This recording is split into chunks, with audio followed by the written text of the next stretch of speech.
Hi everyone, আসসালামু আলাইকুম। Rina's nest YouTube channel থেকে সবাইকে জানাচ্ছি অনেক অনেক শুভেচ্ছা ও স্বাগত। তো বন্ধুরা, আজকে আপনাদের কমপ্লিট ভাবে দেখাবো কিভাবে চিকেন রোস্ট তৈরি করা যায়। আর সেই জন্য অবশ্যই আপনাদের আমার পাশে থেকে তৈরিটা দেখতে হবে। তো আমি অলরেডি সবকিছু রেডি করে নিয়েছি। তো সেই জন্য আমি চিকেনটাকে কেটে নিয়েছি। আর চিকেনটা কাটার পর আমি তার সাথে দিয়ে দিচ্ছি হচ্ছে লবণ। আর লবণ দিয়ে চিকেনগুলোকে ভালোভাবে মিক্সড করে নেব। মিক্সড করার পর আমি 10-15 মিনিট এভাবেই রেখে দেব। 10-15 মিনিট রাখার পর তো চিকেনটাকে আমি অবশ্যই ভাজবো, যেহেতু আমি রোস্ট তৈরি করব। তো কিভাবে আমি রোস্টটা তৈরি করব অবশ্যই বন্ধুদের আমার পাশে থেকে দেখতে হবে। ভিডিওটি কেউ স্কিপ না করে দেখবেন, তাহলে অবশ্যই আপনাদের উপকারে আসবে আর আপনাদের শেখার ক্ষেত্রে সহজ হবে। তো বন্ধুরা, এই যে আমার লবণ মাখা শেষ, আমি এখন এটাকে রেখে দেবো ঠিক এইভাবেই 10-15 মিনিট। তো বন্ধুরা, আমি ফ্রাই প্যান বসিয়ে দিয়েছিলাম। যেহেতু 10-15 মিনিট পরে আমাকে চিকেনগুলো ভাজতে হবে, তো সেই সময়টা হয়ে গিয়েছিল। 10-15 মিনিট পরে আমি ফিরে এসেছি ফ্রাই প্যানে। তো আমি অলরেডি চিকেনগুলোকে ভেজে নিচ্ছি। কারণ হচ্ছে যে যখন আপনি রোস্ট করবেন তখন অবশ্যই চিকেনটাকে ভালো করে ভাজতে হবে। আর যেহেতু এটা দেশি মুরগি, তো সেই ক্ষেত্রে চিকেনটাকে অত ভাজা ভাজা করা যাবে না, কারণ হচ্ছে এটা শক্ত হয়ে যাবে। সেই জন্য পরবর্তীতে খাওয়াটা মুশকিল হবে। আমি অল্প করেই ভেজে নেব, যেন ভাজা ভাজা হয় সেরকম ভাবেই ভাজবো।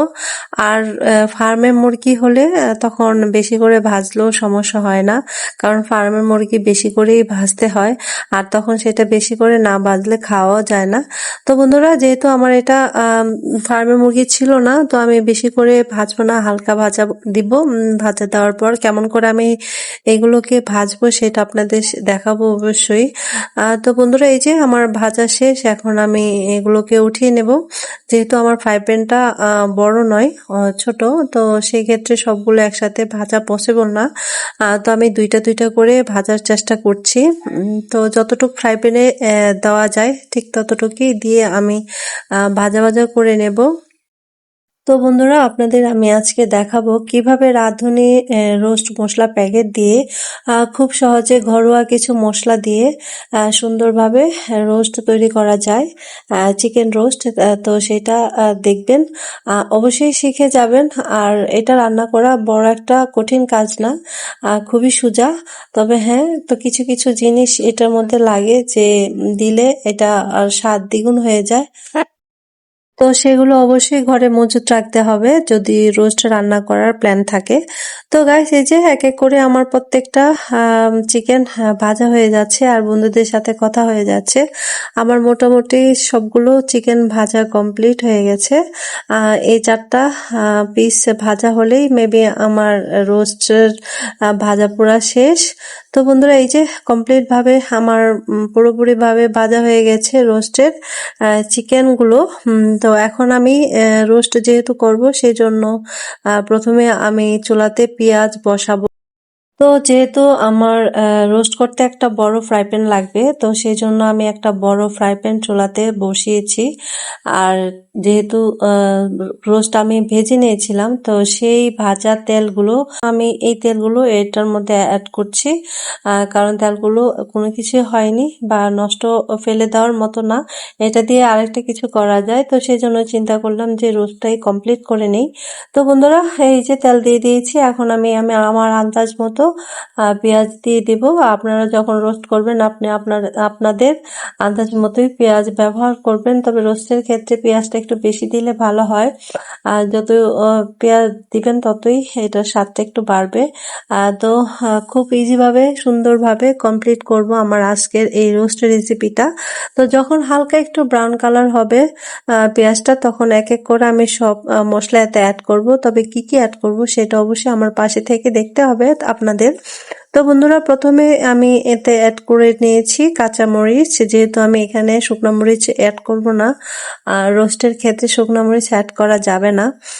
তো কাঁচামরিচটাই অ্যাড করেছি। আপনাদের আন্দাজ মতো আপনারা কাঁচামরিচটা দিবেন। অনেকেই জাল পছন্দ করে, অনেকেই ঝাল পছন্দ করে না। তো যে যেমন খেতে ইচ্ছুক সে তেমন করেই রান্নাটা কমপ্লিট করতে পারবেন। তো বন্ধুরা তারপরে দিয়ে দিলাম টমেটো কুচি কুচি করে, যেহেতু টমেটো সস এতে অ্যাড করতে হয় তো টমেটো সসের পরিবর্তে আমি টমেটো অ্যাড করেছি। তো ঘরে যদি আপনাদের টমেটো মজুদ থাকে তাহলে সসের দরকার নেই, আর যদি সস থেকে থাকে তাহলে অবশ্যই সস দিয়ে টমেটোর পরিবর্তে দিবেন। আর তারপরে অ্যাড করলাম হচ্ছে আদা রসুন বাটা একসাথে। তো গাইস, যেহেতু আমি আদা রসুন বাটা একসাথে পেস্ট করে থাকি তো সেই ক্ষেত্রে আদা রসুন বাটা দিতে গেলে আমার একসাথেই দিতে হয়। তো সেই অনুপাতে আমি আদা রসুন বাটাটা ব্যবহার করছি। তো মোটামুটি মেবি 6-7 চামচ হয়ে যাবে আমার আদা রসুন বাটা দেওয়া। কারণ হচ্ছে যে আমি আমার চোখের আন্দাজ হিসাব করেই আমি রান্নাবাড়া করে থাকি। তো সেই হিসাবটাও আল্লাহর রহমতে পারফেক্ট হয়ে থাকে, কোনো রকম ভুল ত্রুটি হয় না বা কোনো রকম বেস্বাদের তরকারি হয় না বা কোনো কিছুই হয় না, খুব সুন্দর খুব সুস্বাদু হয়ে থাকে। তো গাইস, আমি প্রায় 6 চামচ বা 7 চামচের মতো হচ্ছে আদা রসুন বাটা দিয়েছি। আপনারা আপনাদের আন্দাজ মতো আদা রসুন পেস্ট দিবেন। যে কম খাবেন তারা কম দিবেন, যারা একটু বেশি পছন্দ করেন তারা একটু বেশি দিবেন। তবে হ্যাঁ, খুব ভালো করে ভাজা ভাজা করতে হবে অবশ্যই, নইলে আদা রসুন বাটার একটা গন্ধ থেকে যায়। এরপর আমি যেটা ব্যবহার করব সেটা হচ্ছে রোস্টের ক্ষেত্রে গুরুত্বপূর্ণ একটা ভূমিকা পালন করে, তা হচ্ছে দই। দই তো অবশ্যই রোস্ট রান্না করার ক্ষেত্রে ব্যবহার করতে হবে। তো আমি মেবি প্রায় 4 চামচের মতো দই দিয়েছি, যেহেতু আমি ফ্রিজিং করা ছিল। তো সেখান থেকে বের করে দিয়ে দিলাম আমি আমার আন্দাজ মতো। তার সর্বশেষ আবার তারপরে দিয়েছি হচ্ছে একটু ধনিয়ার পাউডার, কারণ একটু ধনিয়ার পাউডার দিলে আমার কাছে মনে হচ্ছে যে একটু কালারিং আসবে। তো সেই হিসাব করেই দিলাম। আপনারা যদি ধনিয়ার পাউডার অ্যাভয়েড করতে চান তাহলে অ্যাভয়েড করতে পারেন, তো দিলে কোনো ক্ষতি নাই, এটারও একটা ফ্লেভার আছে বা ফ্লেভার পাওয়া যাবে। তো গাইস, সর্বশেষ যেটা আমি দেব সেটা হচ্ছে রাঁধুনি রোস্ট মশলা। তো সেটাই এখন অ্যাড করে দিচ্ছি, রাঁধুনি রোস্ট মশলা। আর এটা অ্যাড করার পর আমি ভালো করে নেড়েচেড়ে মশলাটাকে ভালো করে মিক্সড করে নেব। তারপর সামান্য পরিমাণে একটু পানি দিয়ে নেব, কারণ হচ্ছে যে নিচে লেগে যাওয়ার সম্ভাবনা থাকে বা নিচে লেগে গেলে অবশ্যই গন্ধ হয়ে যাবে, মানে পুরোপুরি একটা গন্ধ হয়ে যাবে।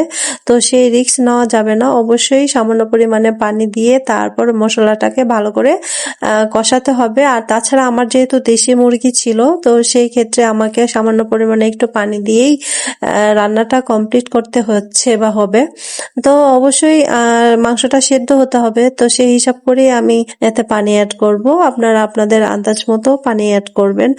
তো মশলাটা দেওয়ার পর খুব ভালোভাবে মশলাটাকে কষাতে হবে, যেন কোনো রকম গন্ধ না থাকে, কোনো রকম কাঁচা কাঁচা ভাব না থাকে, সেদিকে খেয়াল রাখতে হবে।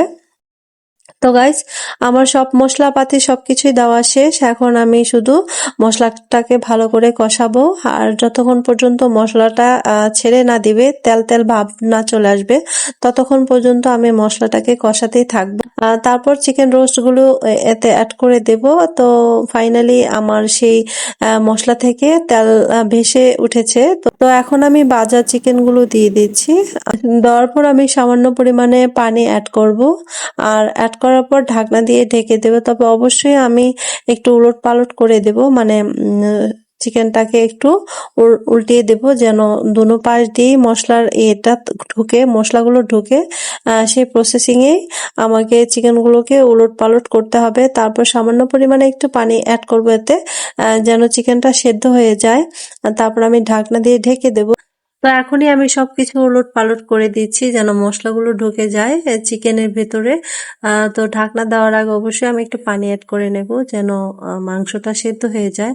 কারণ যেহেতু দেশি মুরগি তো সেক্ষেত্রে মাংস সেদ্ধ হতে একটু সময় লাগবে। তো আমি সেই হিসেব করেই চুলার আঁচটাকে একটু কমিয়ে দেব, আর পানি দিয়ে ঢাকনা দিয়ে দেব।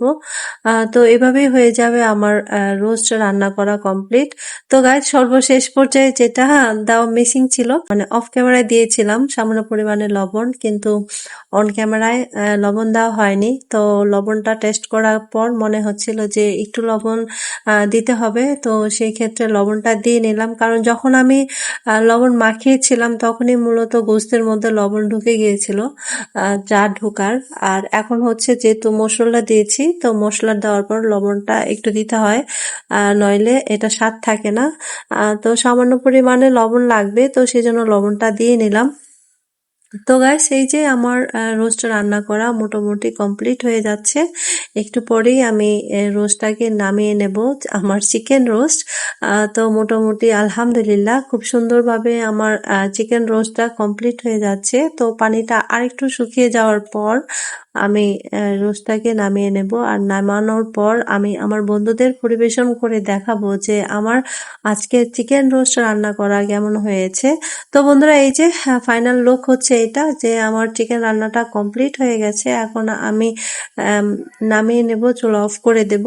তো অবশ্যই আপনারা আমাকে কমেন্টস করে জানাবেন যে আমার ঘরোয়া পদ্ধতিতে কিভাবে চিকেনটা কমপ্লিট করেছি রোস্ট রান্না করা, আর আপনাদের কেমন লেগেছে আমাকে অবশ্যই কমেন্টস করে বলবেন। যদি আপনাদের কারো আজকে উপকারে এসে থাকে আমার চিকেন রোস্ট রান্না করা উপকারে এসে থাকে, তাহলে অবশ্যই আমার চ্যানেলটাকে সাবস্ক্রাইব করে আমার পাশে থাকবেন, আর আমার ভিডিওটিতে একটি লাইক দিয়ে দিবেন।